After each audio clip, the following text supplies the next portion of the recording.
Olá,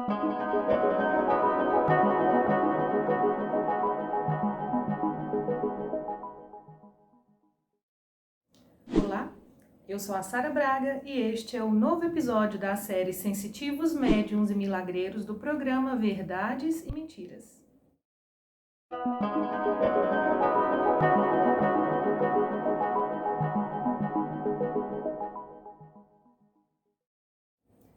Olá, pessoal! Então, hoje nós temos mais 3 perguntas para responder para vocês. Perguntas enviadas pelos nossos amigos, né? As pessoas que nos procuram com tantas questões interessantes, né, Felipe? Pra gente...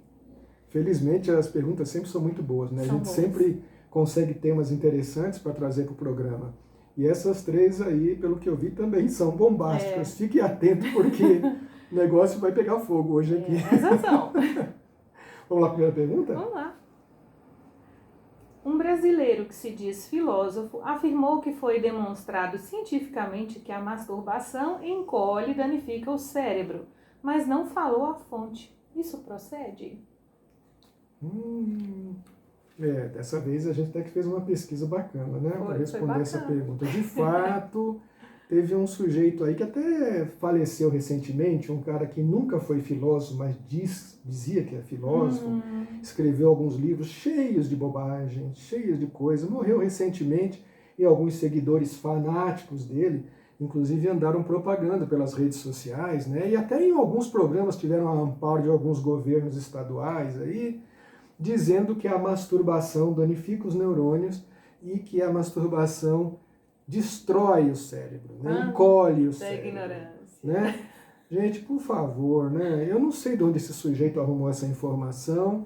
Nós fomos atrás, procuramos as informações mais atuais possíveis para vocês, que são oriundas de pesquisadores muito sérios, cientistas muito sérios, médicos especializados em reprodução humana, médicos especializados na genitália masculina e feminina, enfim, procuramos aquilo que existe de mais atual.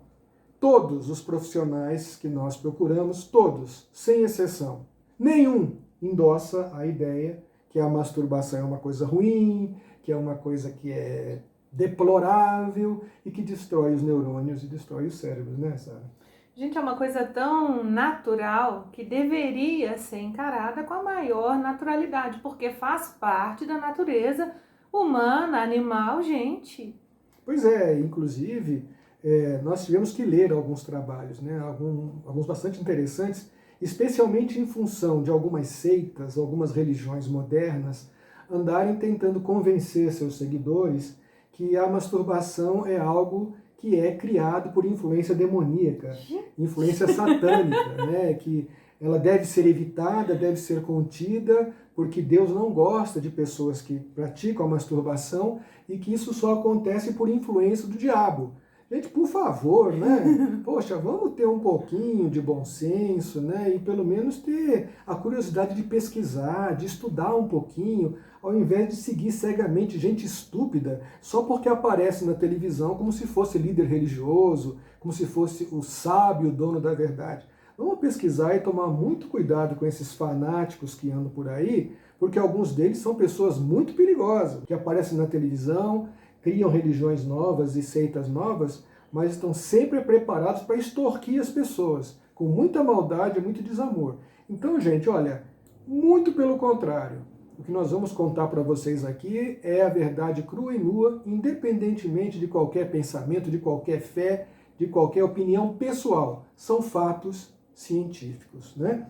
Então, o que a gente pode dizer para vocês é que sexólogos, né, especialistas em saúde dos órgãos reprodutores já disseram várias vezes que a masturbação é uma prática saudável e recomendável, geradora de muitos benefícios, né? Ela pode causar liberação de hormônios específicos como a endorfina, dopamina, adrenalina, serotonina, oxitocina e a prolactina, que elevam a qualidade do sono, reduzem a ansiedade, o estresse e até melhoram o humor.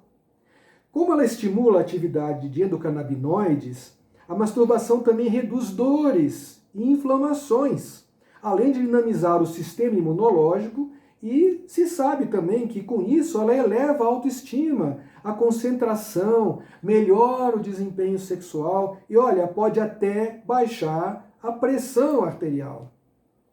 É verdade.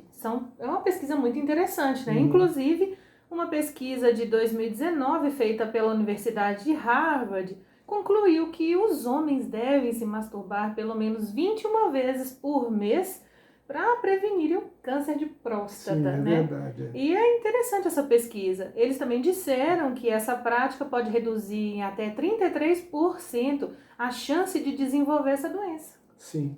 E outra coisa que é muito interessante, que a gente precisa muito recordar, é que essa coisa toda dessas seitas, essas religiões, esses gurus de Araque que ficam fazendo as pessoas sentirem-se culpadas, né? Porque estão sendo influenciadas pelos demônios quando elas têm vontade de praticar masturbação, quando elas sentem-se excitadas por alguma razão e querem que elas contenham isso, né?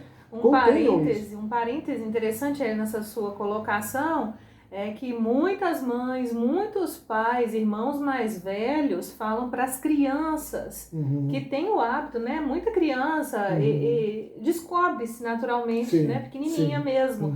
E eles dizem que vai nascer pelo na mão, o dedo vai cair. Isso é um absurdo, porque isso já introjeta uma coisa ruim na vida daquela criança. Vocês sabem que esse tipo de pensamento pode até levar à falta de higiene, né? Porque a pessoa tem medo de ter contato com a própria genitália, medo de se tocar, então ela não cuida da genitália. Isso é muito importante, porque às vezes essa criança vai crescer achando que tocar-se intimamente é um pecado, é uma coisa abominável. Ou fica com medo de realmente cair a mão, nascer pelo na mão. Pois é. E vocês sabem que esses malucos aí, que andam aparecendo pela televisão como pastores, como salvadores da humanidade, como apóstolos e tal, e sabemos que muitos deles não passam de criminosos, né, que se fazem passar por cristãos, coisa que nunca foram. Alguns desses caras fazem tanta pressão nos seus seguidores que eles acabam nos divãs dos psiquiatras, acabam tendo que tomar remédios fortíssimos, porque essa proibição que essas religiões criaram, né, dizendo que Deus condena quem se masturba, acaba causando transtornos mentais muito graves e essas pessoas acabam tomando remédios fortíssimos. Isso é um absurdo. Fortíssimos para conter esses impulsos. Então vejam como é sério isso, gente. Isso é muito perigoso. Então, vocês têm que consultar um médico, um especialista, alguém que conheça de fato isso, e não ficar presos a opiniões pessoais de fanáticos, de gente ignorante, que só quer, na verdade, abusar da ignorância das pessoas ingênuas. Sim. Então a gente tem que tomar muito cuidado com isso, né? Aliás, a gente tem que lembrar um momento histórico que foi bastante interessante e que, inclusive, a Sara fez uma pesquisa a esse respeito que eu achei, assim, fantástica. Mais um exemplo de preconceito bem infantil foi quando a primeira secretária de saúde negra dos Estados Unidos, a médica Joycelyn Elders, em 94 foi demitida pelo então presidente Bill Clinton por defender a inserção da prática no contexto da educação sexual nas escolas. Olha que absurdo, né? E, paradoxalmente, no ano seguinte, maio, foi proclamado o mês da masturbação em homenagem a essa doutora Joycelyn. Pois é, e que coisa, né? Que coisa. E foi rápido, hein? Ainda bem. Porque você vê a reação da classe médica, né? A reação dos psicólogos, dos psiquiatras, de todos aqueles que lidam com saúde mental foi imediata e tomaram a defesa da doutora Joycelyn, né? Porque, afinal de contas, gente, a masturbação, olha que interessante, ela é praticada por várias espécies animais. Eu vou contar aqui um segredinho íntimo para vocês, entendeu? Mas é que eu preciso falar, porque eu tenho testemunhado isso. Eu tenho gatos, né? Nós temos gatos de estimação. Eu pensei e exatamente. os meus gatos praticam a masturbação, claro que do jeito deles, né? Do jeito que os felinos praticam. E várias outras espécies de animais também praticam a masturbação. Gente, nós somos animais. Nós podemos até falar que nós somos anima nobile, né, alma nobre, mas na verdade nós todos trazemos dentro de nós impulsos e necessidades fisiológicas que vêm dos nossos ancestrais. Nós somos animais. Então nós temos que aceitar isso com paz, com tranquilidade, com amorosidade, com tolerância, com compreensão e entender que nós não devemos condenar os impulsos fisiológicos, sejam eles da nossa natureza animal ou não, mas tentar entendê-los, tentar conhecê-los e tentar conviver com eles de maneira tranquila e sábia. Portanto, vários animais praticam a masturbação e nós, como animais, também temos essa propensão, especialmente quando nossa vida sexual não anda lá muito boa, quando é muito difícil ter uma parceria que seja satisfatória. Então a masturbação realmente é uma saída saudável, né? Não incomoda ninguém, não machuca ninguém, não causa nenhum tipo de doença, nenhum tipo, né, de contaminação. E, aliás, nesta época aqui de pandemia, né, nesses tempos de pandemia da Covid-19, os profissionais de saúde estão recomendando justamente isso. Gente, não é o momento de frequentar prostíbulos, de fazer festas sexuais, de fazer orgias, porque isso é muito perigoso, né? Não só podemos contrair doenças, mas também disseminar doenças e vírus, como o da Covid-19, né? Então nós temos que ter carinho e respeito pelas pessoas, independentemente de ser ou não favorável ao uso de serviços sexuais, a parte de você ser ou não uma pessoa que adota isso e acha isso importante na sua vida, mas tenha respeito por si, tenha respeito pelos profissionais do sexo, sejam masculinos ou femininos, procurando preservá-los da morte. Né? Então, vamos ter ética, vamos ter solidariedade, vamos ter respeito e amor ao próximo e fazer o possível para que essa pandemia acabe logo. E uma forma de contribuir para isso é fazendo sexo inteligente, é fazendo sexo saudável e, quando não é possível, masturbe-se. Portanto, a resposta para a pergunta é não. A masturbação não danifica o cérebro. De jeito nenhum, tá? Então, pessoal, antes da gente ir para a segunda pergunta, gostaria de pedir a vocês que inscrevam-se aqui no canal, porque isso é muito importante para a gente. E se você está gostando desse tema aqui, deixe o seu like, inscreva-se e dá uma olhada aí na nossa playlist, porque tem muitos outros assuntos igualmente interessantíssimos que você vai gostar. Vamos lá. Hoje em dia, muitos cientistas defendem o uso medicinal da maconha e seus derivados. É verdade que ela combate a Covid-19? Estão falando muito sobre isso, né? Agora virou um assunto aí, né? Tá todo mundo querendo saber, porque tem agora essa onda interessante no meio científico de vários pesquisadores defendendo o uso dos canabinoides, né? Especialmente do CBD, né? Do canabidiol, que está sendo muito utilizado para terapia de várias moléstias, de várias doenças. Sim. Na verdade, a chamada maconha, né, que todo mundo chama de maconha, ela essencialmente corresponde a 3 plantas, né? Que é a cannabis sativa, né, a cannabis indica, né, e a cannabis ruderalis. São plantas que são sagradas para muitos povos há milênios. Sabe-se há muito tempo que o principal componente psicoativo da planta é o THC, o tetrahidrocannabinol, né, o delta-9 tetrahidrocannabinol, o THC, que realmente é aquela substância que dá, segundo aí as linguagens populares, o barato, né, dá aquela coisa legal. Então, mas sabe-se agora, depois de muita pesquisa, né, que a maconha, né, o cânhamo, tem pelo menos outros 483 compostos. Isso é incrível. Sendo que 65 deles são canabinoides. Então o CBD é apenas um deles. E os cientistas estão descobrindo que esses outros compostos também podem ter aplicações importantes para a medicina, né? Alguns sim, outros não. Agora, pelo visto, existia um motivo muito forte para os antigos considerarem a maconha uma planta sagrada. Né? Com certeza. Segundo um artigo publicado em janeiro de 2022 pela revista Journal of Natural Products, a cannabis pode agir positivamente na inflamação associada à infecção causada pelo novo coronavírus.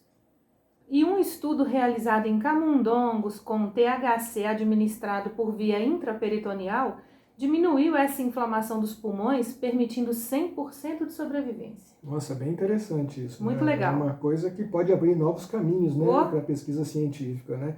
Aliás, aquele professor de química medicinal, que é o principal autor daquele estudo, né, o Richard Van Bremen, ele tentou, com os colaboradores, sondar os produtos naturais que podem ajudar na contenção, né, do vírus, e descobriram 3 substâncias do cânhamo, né, da maconha, que podem se ligar àquela proteína spike, né, que é o responsável pela entrada do coronavírus nas células e que reduzem drasticamente a inflamação causada pela infecção.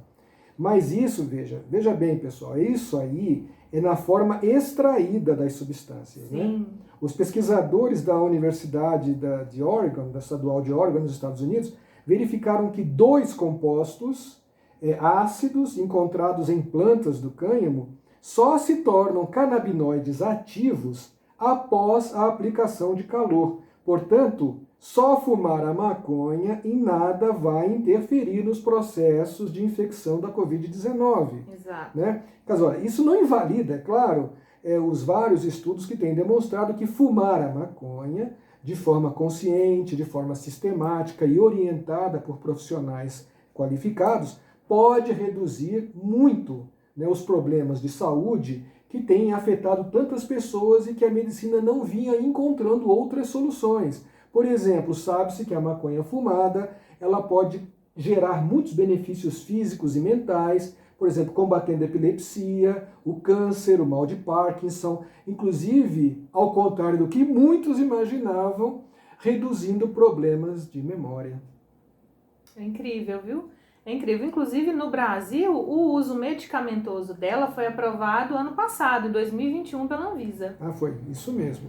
Né? Então, essa coisa que estão falando aí, né, essa correria toda, vamos fumar maconha aí, vamos encher a cara de maconha. Para a Covid não vai resolver muito, porque nós vamos ficar livres do vírus. Não é assim não, gente. A coisa é um pouquinho mais complicada. Vamos segurar os ânimos um pouquinho aí, né? E vamos ouvir o que a ciência tem a dizer. Né? Então, apesar dos possíveis benefícios causados, né, gerados pelo consumo da maconha fumada, ou bebida, ou comida, não importa, também existem os malefícios, né, que a gente precisa estudar e entender, porque como qualquer outra substância, como qualquer remédio, até água pode matar, né? Até água mal utilizada pode matar. O uso excessivo. Né? O uso excessivo, indiscriminado, irracional de qualquer substância, inclusive da maconha, pode produzir problemas sérios de saúde, né? Física e mental. Então, gente, tudo eu acho que a gente tem que ter sobriedade, bom senso, equilíbrio, pedir orientação de quem entende, de quem conhece, sem esse fanatismo pró e nem contra, né? Vamos usar nossa inteligência, né? Vamos utilizar o nosso bom senso para avaliar sempre esses aspectos favoráveis e contrários ao uso da maconha, dos seus derivados, né? E quando o nosso bom senso julgar que vale a pena, então que seja assim, né? Vamos fazer aquilo que a nossa consciência achar melhor. Exato. Portanto, até o momento, não é correto afirmar que fumar maconha pode combater a Covid-19. Porém, como o Felipe bem disse, a administração de alguns componentes extraídos da planta, que é sagrada para muitos povos, né, desde a antiguidade, vem promovendo efeitos promissores aos olhos da medicina. Isso é fantástico. Não, é bacana, sem dúvida alguma. E é sempre bom lembrar, gente, que às vezes a pessoa fala, mas é uma planta, né? E sendo planta, que mal pode fazer? Gente, plantas também têm venenos, né? Então, não é porque é planta que é bom. Tem gente que acha que tudo que é planta, por ser planta, é bom. Vou fazer chá disso, vou comer salada daquilo. Não é assim, gente. Muitas são hepatotóxicas, danificam o fígado, a ponto de ter que fazer um transplante. Com certeza. Então, tudo, gente, é necessário. Sabedoria, moderação, né, e procurar ter o conhecimento específico para fazer o bom uso da substância. Então, plantas também devem ser usadas de forma criteriosa. Então, procurem sempre a orientação de um profissional, de um pesquisador que conhece a administração medicamentosa das plantas, para que você possa tirar o melhor proveito delas, inclusive a maconha. Espíritos grandiosos sempre encontraram oposição violenta de mentes medíocres. Albert Einstein. Que legal, no programa de hoje está muito legal. As perguntas são Sim. muito boas, as respostas estão bastante ricas. E eu acho que vai acontecer a mesma coisa com a terceira pergunta, né? Aliás, qual que é a terceira pergunta? Vamos lá. Tenho 2 filhos que são gêmeos idênticos. Várias vezes notei que um parece sentir as dores e os temores do outro, mesmo quando estão bem distantes. Isso é uma forma de telepatia? Bom, gente, há séculos é evidente e é espantosa, né, a afinidade que existe entre gêmeos. É um fascinante mistério que ainda não foi desvendado pela ciência. É sabido, no entanto, que essas semelhanças comportamentais de gêmeos monozigóticos e com DNA idêntico não se deve somente a essa convivência.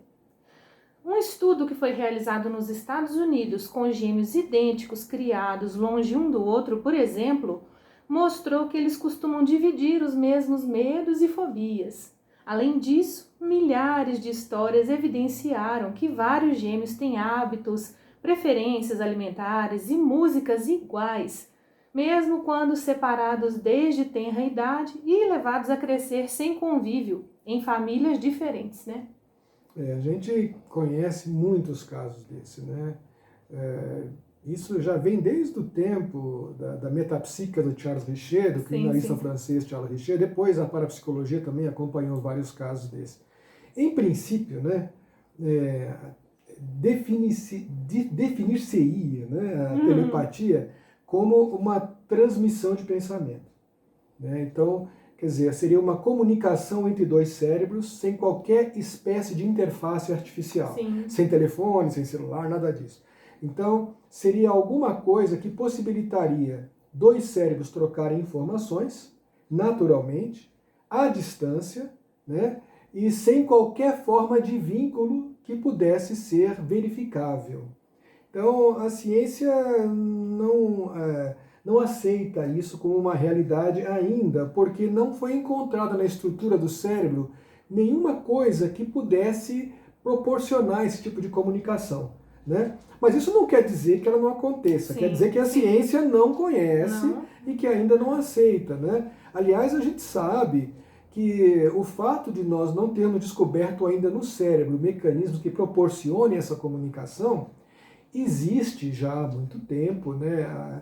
Através da biocomunicação russa, a estranha observância de fenômenos de pessoas que sentem as mesmas coisas, que conseguem ter sensações de dor, sensações de medo, mesmo estando à distância uma das outras. E não apenas entre gêmeos monozigóticos, mas casais, pessoas de uma mesma família, amigos que são muito chegados um ao outro. Então parece que os organismos conseguem criar formas de comunicação ou de biocomunicação através de mecanismos biológicos que nós ainda não conhecemos. Acontece muito com a gente. Acontece muito com a gente, né? A gente pensar a mesma coisa, falar a mesma coisa ao mesmo tempo. Isso acontece, né? Muito com casais. Então a biocomunicação russa, como também o científico espiritualismo, passaram a sugerir que nós temos não apenas no cérebro, né, a possibilidade de gerar uma telepatia, mas talvez nos demais neurônios distribuídos no coração, distribuídos no sistema digestivo, né, no intestino. Talvez através dessas outras redes neuronais possam ocorrer formas de comunicação. Talvez a comunicação de sentimentos, de emoções. Talvez porque quando nós estamos nervosos, quando nós estamos tensos, quando nós estamos apreensivos, nós sentimos aquela sensação incômoda, né? Sim. No ventre, aquela coisa assim, né? Parece que tudo está tremendo dentro da gente, né? Que os americanos chamam de butterflies, borboletas, né? Então a gente sente aquela coisa. Talvez isso seja também transmissível, né? Seja de alguma forma através da biocomunicação, transmissível às pessoas que são mais chegadas a nós. Sim. A minha mãe mesmo contava, né, que quando ela teve varíola, meu avô estava viajando, ela dizia que tinha uma afinidade muito grande com meu avô, que eles tinham uma relação assim, um afeto muito forte, e que muitas vezes, quando ela precisava dele, ele sentia, e vice-versa. Minha mãe dizia que quando teve varíola, ela estava clamando pela presença do meu avô, porque era muito incômoda a doença, né? Meu avô estava viajando e não sabia que ela estava acometida pela doença. Estranhamente, meu avô telefonou para casa, telefone na época era uma coisa rara, né? Poucas pessoas tinham telefone, mas ele ligou para casa querendo saber, minha filha está precisando de mim? Porque eu estou sentindo que ela está querendo a minha presença. É incrível, nossa. Aí ele ficou, de fato, sabendo que ela estava doente, ele abandonou a viagem e voltou para casa para poder apoiar a minha mãe naqueles momentos terríveis da varíola, que inclusive vitimou uma das irmãs dela, que morreu ainda, acho que com 9 anos de idade, por causa da mesma doença. Então, assim, a gente conhece muitos casos disso. Sim. Né? Quer dizer, não é a telepatia, a transmissão de pensamento, de palavras, de frases, não é isso. Mas talvez uma biocomunicação celular. Celular, ou até mais essencial ainda, que passe sentimentos, emoções, rancores, alegrias, né, para aquelas pessoas com as quais nós temos mais afinidade. Sim. Então eu acho isso bastante viável. No começo do século XX, depois que o Richer havia começado a estudar algumas coisas no século XIX com a metapsíquica, e veio a parapsicologia de Heine, né, do Dr. Joseph Banks Heine, na Universidade de Duke, muitos outros pesquisadores encorajaram-se a estudar a telepatia e essa estranha afinidade entre gêmeos. E muitas coisas começaram a ser documentadas de lá para cá. Uma coisa é fato, como você mencionou, existem acontecimentos que só uma biocomunicação poderia explicar. É verdade. Eu mesmo acompanhei um caso muito interessante de gêmeos. Um estava em casa e subitamente, sem motivo nenhum, sentiu uma dor no joelho esquerdo. E pouco depois o irmão gêmeo dele telefonou dizendo que tinha caído com a bicicleta e tinha batido o joelho esquerdo no meio-fio, que estava sangrando, ele tinha machucado o joelho esquerdo. Curiosamente, o momento da queda coincidiu com o momento que o irmão que estava em casa sentiu a dor no joelho, assim, subitamente.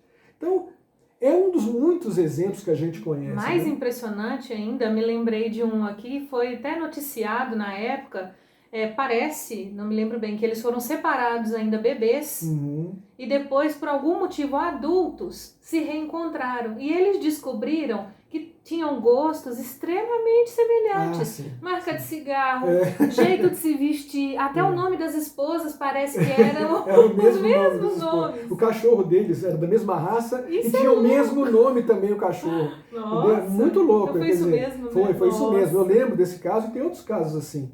Que extraordinário, nem contato tiveram. Pois e vai muito além de uma telepatia, né? Tem alguma coisa aí que nós não sabemos o que é, que desafia o nosso conhecimento da física, o nosso conhecimento, né, do espaço-tempo.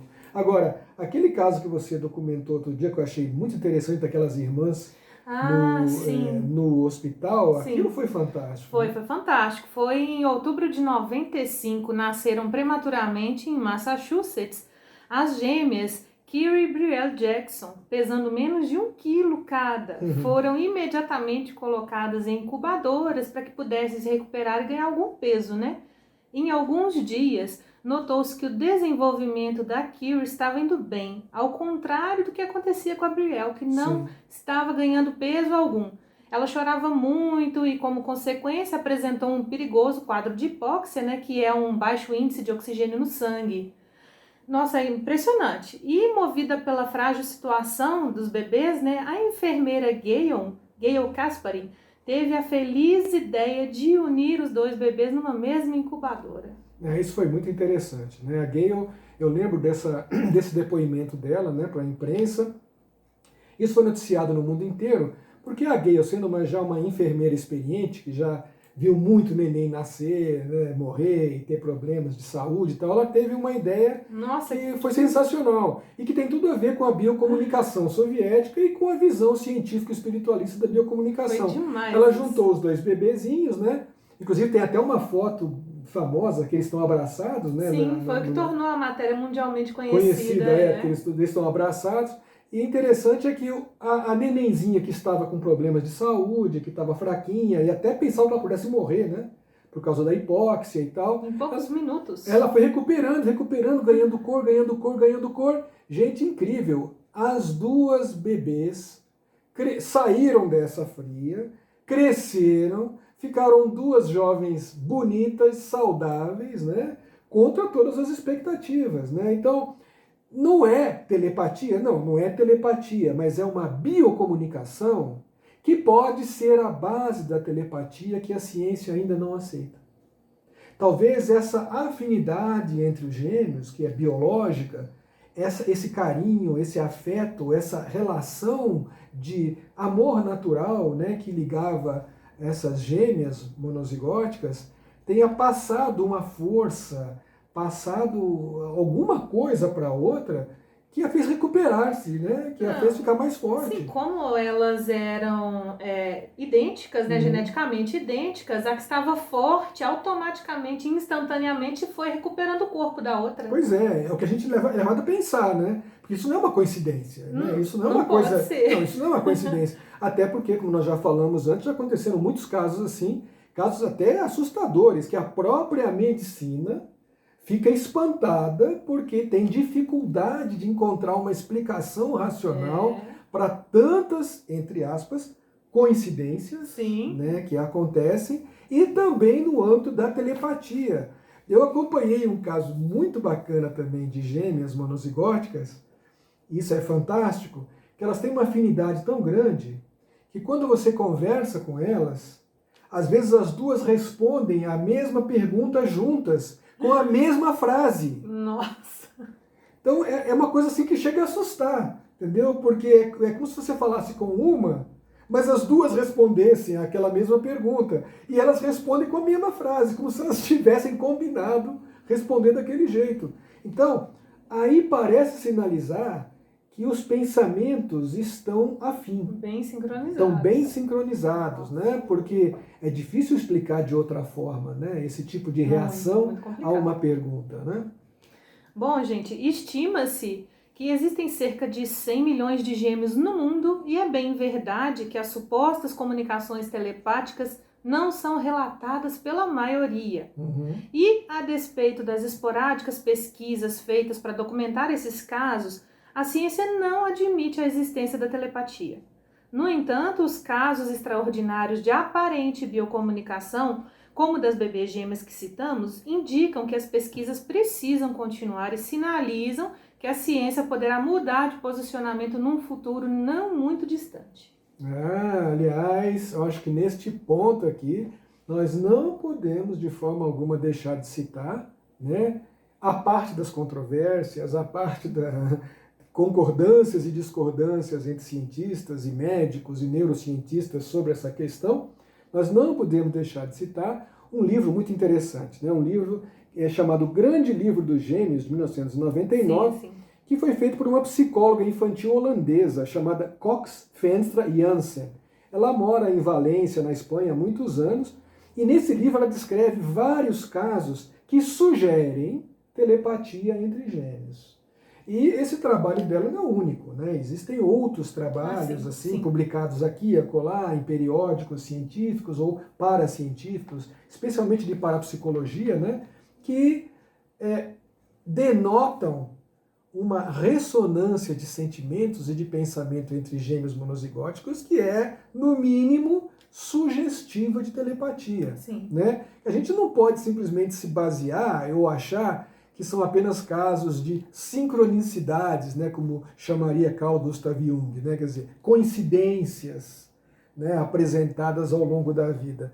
Porque muitos desses gêmeos, apesar de não serem, né, a maioria deles, mas muitos desses gêmeos parecem apontar que nós todos temos uma dimensão mental muito mais rica do que nós imaginamos. Com certeza. E que provavelmente muito daquilo que nós sempre achamos que era fantasia, que era ficção, no universo de sensitivos, no universo de médiums e milagreiros, possa de fato ter uma base física, uma base biológica, que a ciência vai ser obrigada a estudar em algum momento. Sim. Então, gente, eu acho que o que eu posso dizer a respeito disso é, se é telepatia, nós não podemos afirmar, mas com certeza esses milhares de casos que têm acontecido ao longo da história sugerem que sim, que há de fato telepatia entre gêmeos monozigóticos. Foi um programa excelente, muito legal mesmo. Eu também espero que vocês tenham gostado. Agora eu vou ler para vocês os temas do nosso próximo programa. Eles são: abstinência sexual favorece a espiritualização? Mudar o nome pela numerologia ajuda alguma coisa? Água fluidificada à distância pode curar? Olha, são mais 3 temas que vão causar muita polêmica, vai dar muito o que falar, né? Porque nossos temas têm sido muito bons, né? Muito bons mesmo. Têm sido temas muito ricos e eu acho que muitos deles vão ter que voltar ao programa, né? Porque sim.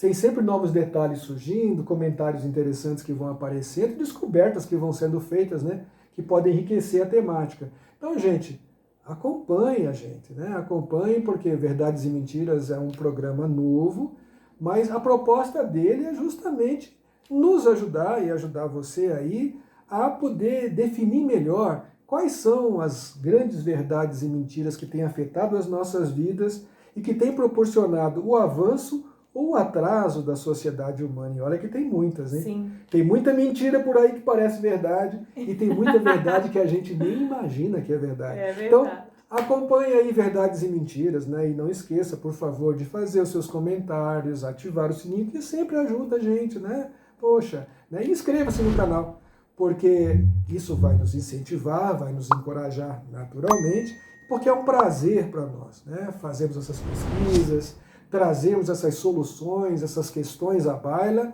e tentarmos responder essas questões que são importantes para nós, para vocês e com certeza para toda a coletividade humana. Sim, gente, a propósito, vem novidade super bacana aqui no programa.